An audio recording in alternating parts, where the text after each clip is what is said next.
تو آج ہم ایک بڑے دلچسپ اور بہت گہرے خیال پر بات کرنے والے ہیں کہ ہم خود کو جس طرح دیکھتے ہیں اور دنیا ہمیں جیسے دیکھتی ہے اس میں اتنا فرق کیوں ہوتا ہے؟ یہ تو ایک ایسا سوال ہے جو شاید ہر کوئی کبھی نہ کبھی خود سے پوچھتا ہے۔ بالکل۔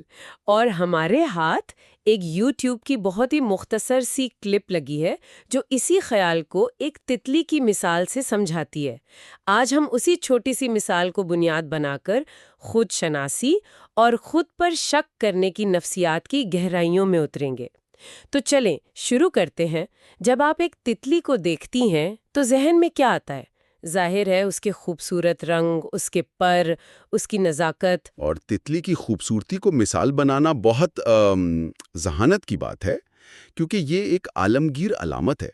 شاید ہی کوئی ہوگا جسے تتلی اچھی نہ لگتی ہو۔ صحیح۔ تو جب آپ اپنی بات کی بنیاد ایک ایسی چیز پر رکھتے ہیں جس پر سب متفق ہیں تو سننے والا فوراً آپ کے ساتھ جڑ جاتا ہے۔ بالکل۔ اور ذریعہ بھی اپنی بات یہیں سے شروع کرتا ہے۔ کلپ میں کہا گیا ہے، آپ نے کبھی تتلی کو دیکھا ہے؟ ہم جب بھی تتلیوں کو دیکھتے ہیں نا، اس کے پروں کی، اس کے رنگوں کی، اس کی خوبصورتی کی تعریف کرتے ہیں۔ یہ تو ایک عام مشاہدہ ہے۔ جی۔ لیکن اس کے فوراً بعد ایک ایسی بات کہی جاتی ہے جو آپ کو رک کر سوچنے پر مجبور کر دیتی ہے۔ وہ کہتے ہیں، لیکن آپ کو تتلی کے بارے میں ایک انٹرسٹنگ فیکٹ بتاؤں، تتلی کبھی بھی اپنے رنگ خود نہیں دیکھ سکتی۔ واہ!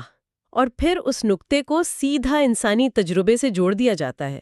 بالکل اسی طرح جس طرح آپ اپنی بیوٹی، اپنی اسٹرینتھ، اپنا امپیکٹ نہیں دیکھ سکتے۔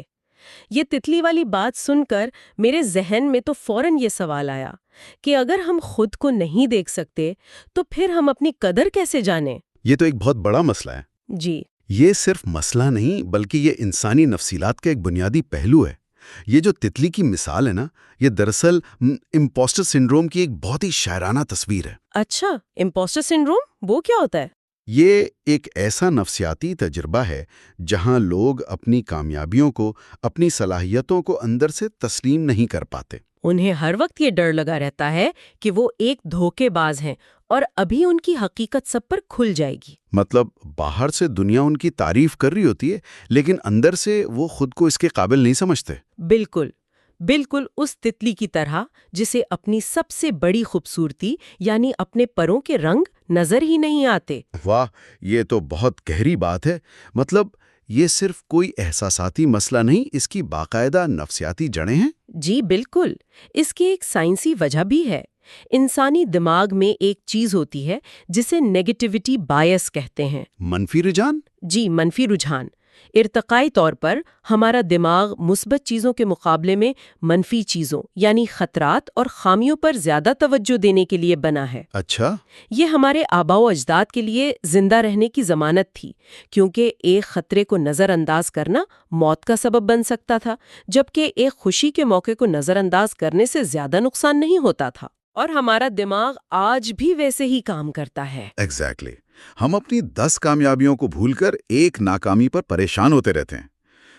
شاید یہی وجہ ہے کہ ہماری خامیاں تو ہمیں بہت آسانی سے دکھ جاتی ہیں، لیکن ہماری خوبیاں، ہماری طاقت، وہ تتلی کے رنگوں کی طرح ہماری اپنی نظر سے اوجھل رہتی ہیں۔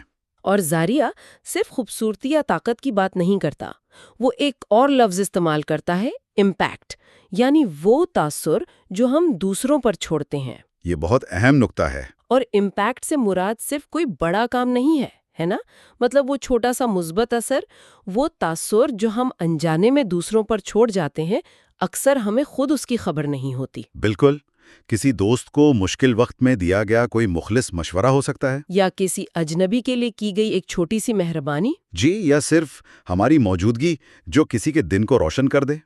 یہ وہ چیزیں ہیں جن کا ہمارے پاس کوئی پیمانہ نہیں ہوتا۔ اور امپیکٹ کا تصور ہی ہمیں خود شناسی سے آگے لے کر جاتا ہے۔ سماجی تعلقات میں، کیونکہ ہم خلا میں تو نہیں رہتے، ہماری ذات کا ایک بہت بڑا حصہ اس بات سے بنتا ہے کہ ہم دوسروں کے لیے کیا معنی رکھتے ہیں۔ اور یہیں سے پھر خود پر شک یعنی سیلف ڈاؤٹ کا دروازہ کھلتا ہے۔ جب ہم اپنا مثبت اثر نہیں دیکھ پاتے تو ہمیں لگتا ہے کہ شاید ہماری کوئی اہمیت ہی نہیں ہے۔ اور اسی بات کو ذریعہ آگے بڑھاتا ہے۔ کلپ میں کہا جاتا ہے کہ کتنا ہی اچھا ہونا کہ اگر آپ اپنی یہ خوبصورتی، اپنی یہ اسٹرینتھ، اپنا یہ امپیکٹ جو آپ دوسروں کے لیے کریٹ کرتے ہیں، اگر آپ خود یہ دیکھ پائیں یہ خواہش ہے، ایک بہت گہری خواہش۔ اور پھر اس کا نتیجہ بتایا جاتا ہے جو سننے میں بہت سادہ لیکن بہت گہرا ہے۔ اگر آپ یہ دیکھ پائیں you would never go in self doubt. یہ تو ایک بہت بڑا دعویٰ ہے کہ خود پر شک کی پوری عمارت صرف اس ایک لا علمی پر کھڑی ہے۔ ویسے یہ دعویٰ اتنا بھی بڑا نہیں جتنا لگتا ہے۔ اچھا؟ دیکھیں، خود پر شک دراصل علم کی مطلب آگاہی کی غیر موجودگی میں ہی تو پروان چڑھتا ہے۔ یہ خالی جگہ کو بھرتا ہے۔ جب آپ کو اپنی صلاحیتوں اور اپنی قدر و قیمت کا ٹھوس علم نہیں ہوتا تو اس خلا میں شک، خوف اور بے یقینی اپنا گھر بنا لیتی ہے۔ یعنی بے یقینی خوف کو جنم دیتی ہے۔ بالکل۔ جب ہم اپنے مثبت اثرات کے بارے میں بے یقینی کا شکار ہوتے ہیں تو ہمیں خوف محسوس ہوتا ہے کہ شاید ہم کافی اچھے نہیں ہیں یا ہم ناکام ہو جائیں گے۔ تو ذریعہ یہ کہہ رہا ہے کہ اگر اس بے یقینی کو علم سے بدل دیا جائے تو شک کی بنیادی ختم ہو جائے گی۔ اس سب کے بعد گفتگو اپنے منطقی انجام کی طرف بڑھتی ہے جو کہ خود سے محبت کا سفر ہے۔ جی۔ ذریعہ ایک بہت ہی طاقتور نتیجہ پیش کرتا ہے۔ اقتباس کا آخری حصہ ہے "And you would fall in love with yourself"۔ یہ خود شناسی کا حتمی انعام ہے۔ اور آخر میں ایک یقین دہانی ہے "Trust me, you are beautiful"۔ یہاں دو باتیں بہت اہم ہیں۔ پہلی تو یہ کہ خود سے محبت کا مطلب خود پسندی یا غرور نہیں ہے۔ صحیح۔ اس تناظر میں اس کا مطلب ہے خود کو قبول کرنا، اپنی قدر کرنا اور اپنی ان خوبیوں کو تسلیم کرنا جن سے ہم پہلے لا علم تھے۔ یہ محبت اس آگاہی سے پیدا ہوتی ہے کہ آپ کی ذات دوسروں کے لیے کتنی اہم اور مثبت ہے۔ جی، لیکن دوسری اور میرے خیال میں زیادہ دلچسپ بات آخری جملے "ٹرسٹ میں" چھپی ہے۔ وہ کیا؟ میرے خیال میں تو یہ صرف ایک جذباتی اپیل ہے کہ میری بات کا یقین کرو۔ بظاہر تو ایسا ہی ہے، لیکن اس کی گہرائی میں اتریں۔ جب کوئی کہتا ہے مجھ پر بھروسہ کرو تو وہ آپ سے یہ کہہ رہا ہے کہ آپ اپنی اندرونی رائے کو ایک طرف رکھ کر میری بیرونی رائے کو قبول کریں۔ اچھا۔ یہیں سے ایک امریکی ماہر سماجیات چارلس ہارٹن کولی کا نظریہ دی لکنگ گلاس سیلف یا آئینہ ذات سامنے آتا ہے۔ آئینہ ذات؟ جی، کولی کا کہنا تھا کہ ہمارا اپنے بارے میں جو تصور ہے وہ اس بات سے نہیں بنتا کہ ہم حقیقت میں کیا ہیں، بلکہ اس بات سے بنتا ہے کہ ہم سوچتے ہیں کہ دوسرے ہمیں کیسا دیکھتے ہیں۔ یعنی ہم خود کو دوسروں کی نظروں کے آئینے میں دیکھتے ہیں۔ ہم تصور کرتے ہیں کہ وہ ہمارے اس نظر آنے پر کیا رائے قائم کرتے ہیں۔ اور تیسرا، ہم ان کی اس متوقع رائے کی بنیاد پر اپنے بارے میں فخر یا شرمندگی جیسے جذبات محسوس کرتے ہیں۔ تو یہ کلپ جب کہتا ہے "ٹرسٹ می" تو وہ دراصل آپ کو دعوت دے رہا ہے کہ آپ خود کو میرے آئینے میں دیکھیں۔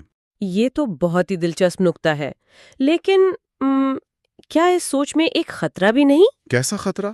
اگر ہم اپنی قدر جاننے کے لیے ہمیشہ دوسروں پر انحصار کریں گے تو کیا یہ ہمیں دوسروں کی رائے کا محتاج اور قیدی نہیں بنا دے گا؟ بہت اہم سوال ہے۔